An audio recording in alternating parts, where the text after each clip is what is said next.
Wing commander होने के बाद राजनीति में आए, आपने जन स्वराज का दामन थाम लिया है। भारतीय वायुसेना का एक अधिकारी रहा। प्रशांत किशोर जी की जो बेहतरीन सोच है, मैं एक जन स्वराज की सिपाही के रूप में उसमें शामिल हुआ कि मिलिट्री लीडरशिप और पॉलिटिकल लीडरशिप दोनों ही काफी कोरिलेटेड है। जब चुनाव समाप्त हो गया तो मेरा रोल समाप्त हो गया। जहां तक प्रशांत जी की और जन स्वराज की बात है, मैं स्पष्ट कर देना चाहता हूँ, इस पार्टी में कोई भी व्यक्ति महत्वपूर्ण नहीं होगा, ये पार्टी महत्वपूर्ण होगी, विचारधारा महत्वपूर्ण होगी। बिहार पीछे चला गया और इतना पीछे चला गया कि अब लोग निराश हो चुके हैं। 2025 में बिहार में आपको जन स्वराज की सरकार दिखेगी। ऐसा कार्यक्रम मैंने अपने जीवन में अपनी आंखों से पहली बार देखा। प्रशांत किशोर से बेहतर व्यक्तित्व का सामना अभी तक नहीं।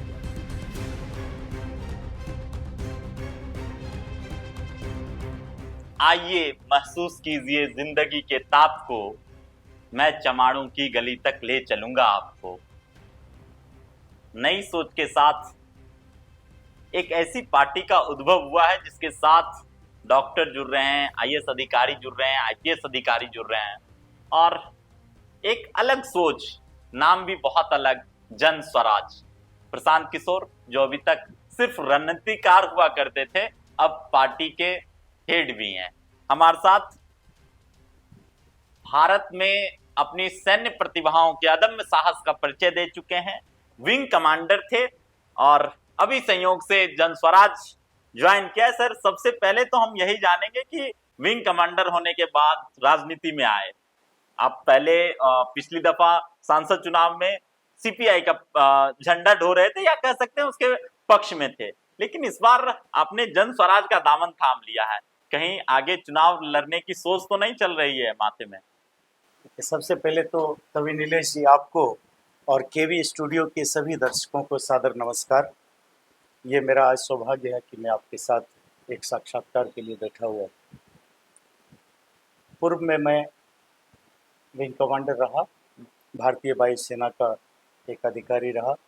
मैंने वीआरएस लेकर के जब बेगूसराय में सेटल होने का निर्णय लिया तो यही एक बहुत लोगों के लिए लगता था कि क्रांतिकारी कदम है, जबकि ऐसा कुछ भी नहीं है। ये मेरी धरती है, इस धरती की, इस मिट्टी की सेवा को मैंने अपना कर्तव्य चुना है, दायित्व चुना है।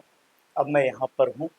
राजनीतिक रूप से एक्टिव होना और राजनीतिक रूप से सक्रियता दिखा करके मैं कहीं न कहीं समाज के उन मुद्दों को एड्रेस करना चाहता हूँ जो जनता से जुड़ा हुआ मुद्दा है, जनता के हित में है।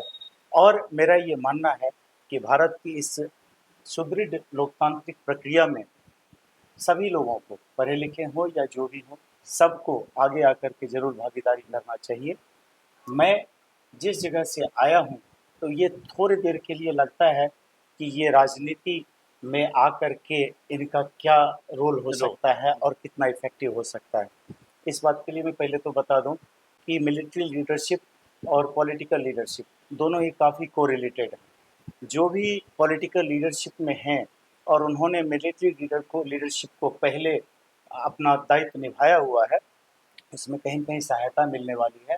क्योंकि जब हम as a military leader, as a defence officer भी हम अनेकों मुद्दों पर, राजनीतिक मुद्दों पर कॉन्फ्रेंस करते रहे हैं, गहन चर्चा करते हैं, रणनीतियाँ बनाते रहे हैं और हम लोग पार्टिसिपेट नहीं करते थे। तो जब मैं यहाँ पे पहुँचा तो राजनीतिक सोच के साथ समाज की व्यवस्था में शामिल होने के लिए, दायित्व निर्वाह करने के लिए चुनाव के दौरान में मैं एक पर्टिकुलर पार्टी के साथ में था, पार्टी नहीं गठबंधन के साथ में था। उसकी वजह थी और वो वजह मेरी स्वतंत्रता भी थी और मैंने उसका निर्वहन भी किया और उसका प्रभाव कितना हुआ ये आप लोग बेहतर आकलन कर सकते हैं। जब चुनाव समाप्त हो गया तो मेरा रोल समाप्त हो गया। तब एक बात सामने आई कि समाज की तरफ से भी, कई लोगों के मित्रों की तरफ से ये एक तरह से सुझाव आया या प्रेशर आया कि इस सामाजिक व्यवस्था में राजनीतिक रूप से मुझे डायरेक्टली इन्वॉल्व होना चाहिए। तो किसी न किसी पार्टी को मुझे चुनना था। मेरे लिए सौभाग्य है, संयोग है कि जन स्वराज 2 अक्टूबर को बनने जा रही है। ये एक सही व्यक्ति के लिए सही सोच के साथ, सामूहिक प्रयास के साथ आगे बढ़ने का एक दल है। वहाँ मैं जुड़ा हूँ, संस्थापक सदस्य के रूप में जुड़ा हूँ और मैं पार्टी की सोच, जो बेहतरीन सोच है, प्रशांत किशोर जी की जो बेहतरीन सोच है और बिहार के समाज को, राजनीतिक व्यवस्था को बदल करके उसको, उसका प्रभाव जनता पे लाने का प्रयास है। मैं एक जनसुराज के सिपाही के रूप में उसमें शामिल हुआ। चुनाव लड़ने की जो आप बात बोल रहे हैं, चुनाव लड़ना ये कोई खास मुद्दा नहीं होता है। रही बात मेरी, तो अगर मुझे चुनाव लड़ने के लिए कहा जाएगा और पार्टी की संवैधानिक प्रक्रिया के माध्यम से अगर मुझे किसी किसी विशेष क्षेत्र के लिए चुन लिया जाता है तो मैं चुनाव लड़ने के लिए तैयार रहूंगा, पर मेरा वो कोई लक्ष्य नहीं। लेकिन विधानसभा भी बता ही दीजिए। मैं तभी बता रहा हूँ कि मैं आपको बेगूसराय की 7 विधानसभाओं में पार्टी की विचारधारा को लेकर के आगे बढ़ते हुए सक्रियता दिखाऊंगा।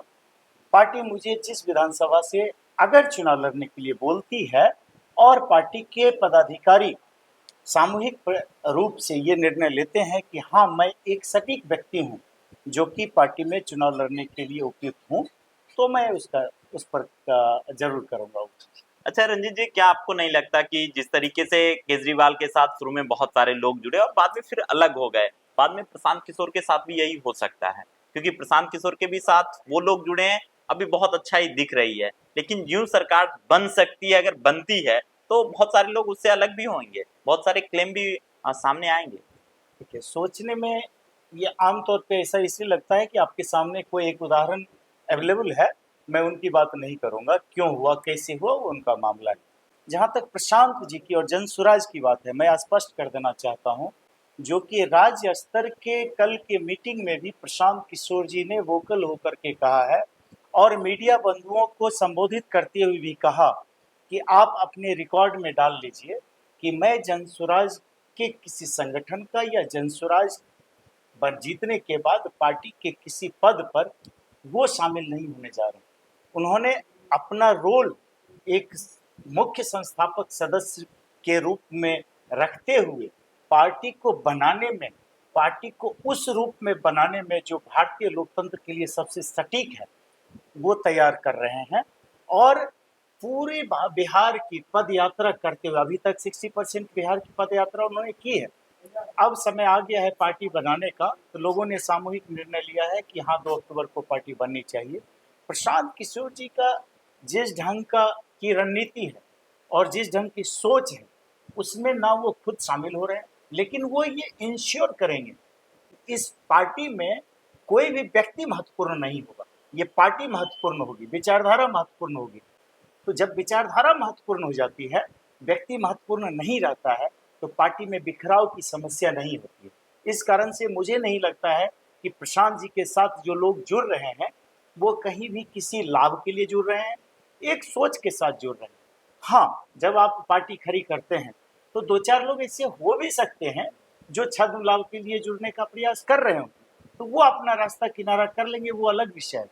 लेकिन जिस ढंग का आपने उदाहरण दिया, उस रूप में मुझे नहीं लगता है कि जो लोग जुड़ने वाले हैं, आपको आप इतना विश्वास रखिए, जुड़ने वाले में अनेकों पूर्व सांसद हैं, पूर्व विधायक हैं, पूर्व एमएलसीज हैं, पंचायत स्तर के अनेकों सैकड़ों हजारों मुखिया और सरपंच जुड़े हुए हैं, अनेकों रिटायर्ड आईएएस ऑफिसर हैं, रिटायर्ड आईपीएस ऑफिसर हैं, डिफेंस ऑफिसर्स हैं, और समाज के किसी भी स्तर से, कॉलेज के प्रोफेसर हों, डॉक्टर्स हों, इंजीनियर्स हों, और जिसको भी ये लगता है कि हमारा बिहार पीछे चला गया है, इसको हमें सामूहिक प्रयास करके रास्ते पे लाना चाहिए, वो लोग जुड़ रहे हैं।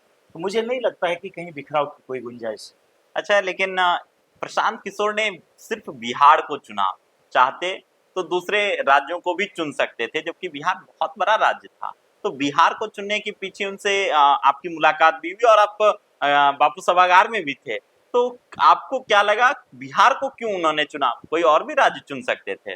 देखिए, प्रशांत किशोर जी पिछले करीब 12-14 सालों से, क्योंकि उन्होंने बहुत सारे विधानसभा को देख रखा था। जी, करीब 12-14 सालों से प्रशांत किशोर जी ने आईपैक के माध्यम से, उनकी जो कंपनी है उसके माध्यम से, उन्होंने विभिन्न दलों के लिए चुनावी रणनीति बनाई और उनको चुनाव जिताया है, और उनका आकलन हमेशा सटीक बैठा। लेकिन बिहार में वो अनमने ढंग से किसी न किसी दल को समर्थन करते रहे, ये कहीं न कहीं उनके मन में ये इस बात की टीस थी कि कोई सटीक दल हो जो सटीक विचारधारा और सही सोच के साथ बिहार को आगे बढ़ाए। जब उनको ये महसूस हुआ कि ऐसा नहीं हो रहा है और पिछले करीब 4 दशक की इस राजनीतिक व्यवस्था में बिहार पीछे चला गया और इतना पीछे चला गया कि अब लोग निराश हो चुके हैं। निराशा का माहौल ये है कि लोग कहते हैं अब कुछ नहीं हो सकता है। इस दौर में प्रशांत किशोर जी जो खुद बिहार की मिट्टी से पैदा हुए हैं, उन्होंने कहा है कि वह इस बिहार की मिट्टी का कर्ज अदा करने के लिए इतना बड़ा कदम उठाए हैं और उन्होंने इस बिहार को अपनी राजनीति चमकाने के लिए नहीं चुना है, बिहार की तकदीर को बदलने के लिए चुना है, सामाजिक व्यवस्था को परिवर्तित करने के लिए चुना है, ऐसा राजनीतिक व्यवस्था बहाल करने के लिए उन्होंने चुना है जहां सामाजिक न्याय का असली रूप सामने आए, सामाजिक न्याय को सार्वजनिक सोच के साथ इस बिहार में बहाल किया जाए। इसलिए प्रशांत किशोर जी की वो एक इतिहास पुरुष बनने वाले हैं और मिट्टी के कर्ज अदा करने की बात सत्य है, परंतु वो मेरे अंदर भी था कि मैं अपनी मिट्टी पे जाऊं और समाज की सेवा करूं। लेकिन उनके पास जो सोच है, उनके पास जो ताकत है, उनके पास जो रणनीति है, उसका कोई जोड़ा नहीं है और वो इस मिट्टी को चुने हैं, पार्टी बन रही है और 2025 में बिहार में आपको जन स्वराज की सरकार दिखेगी, ऐसा दावा भी। अच्छा, लेकिन रंजीत जी, आपको नहीं लगता कि अगर आईपैक फिर दूसरी पार्टियों के साथ समर्थन करे और प्रशांत किशोर कर भी सकते हैं जन स्वराज का, क्या बाद में कोई गठबंधन भी बनाया जा सकता है दूसरे पार्टी के साथ मिलके?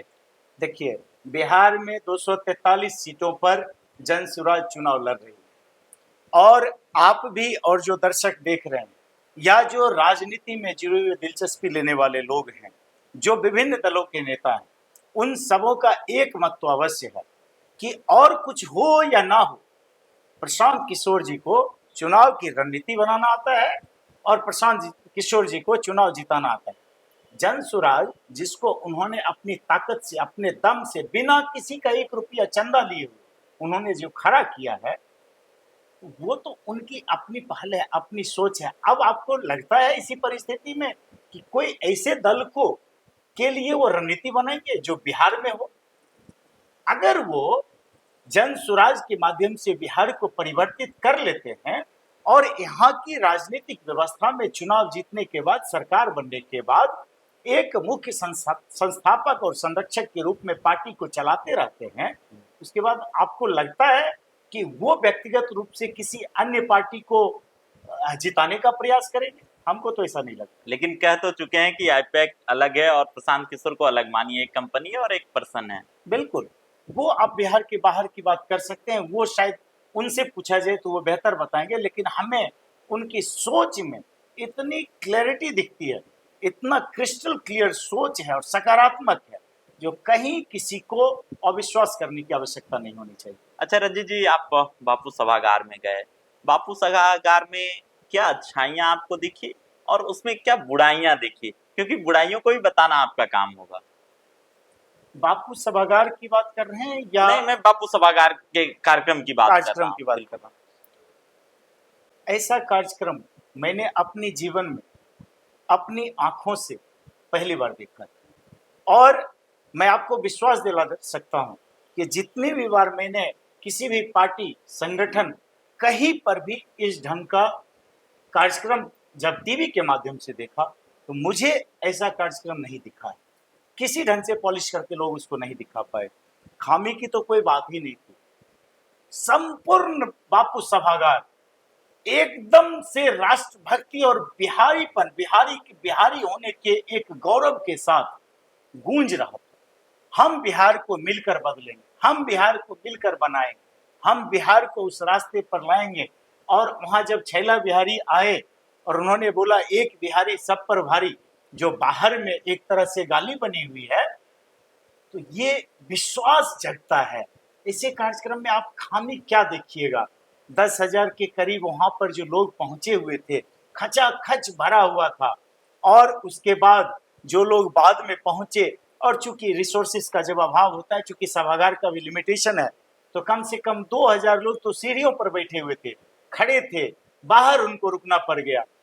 क्या बोलें, कोई राजनीतिक व्यवस्था में, राजनीतिक संगठन के इस ढंग के कार्यक्रम में इतना ऑर्गेनाइज रूप से किया गया था कि पार्किंग की व्यवस्था हो या लोगों के आने की व्यवस्था हो, गाइडेंस का हो, कोई लोग कहीं पर अनभिज्ञ की तरह नहीं घूम रहा था। रिफ्रेशमेंट की बात हो, किसी के लिए अगर कहीं यूरिनल की व्यवस्था की बात हो, और जब लोग अंदर पहुंचे, बैठे, और प्रशांत किशोर जी जब आए और उनको जब सुनने लगे, मैं आपको बता रहा हूं कि मैं इस अपने 48 साल के जीवन में मैंने प्रशांत किशोर से बेहतर व्यक्तित्व का सामना अभी तक नहीं किया। ये सच्चाई है।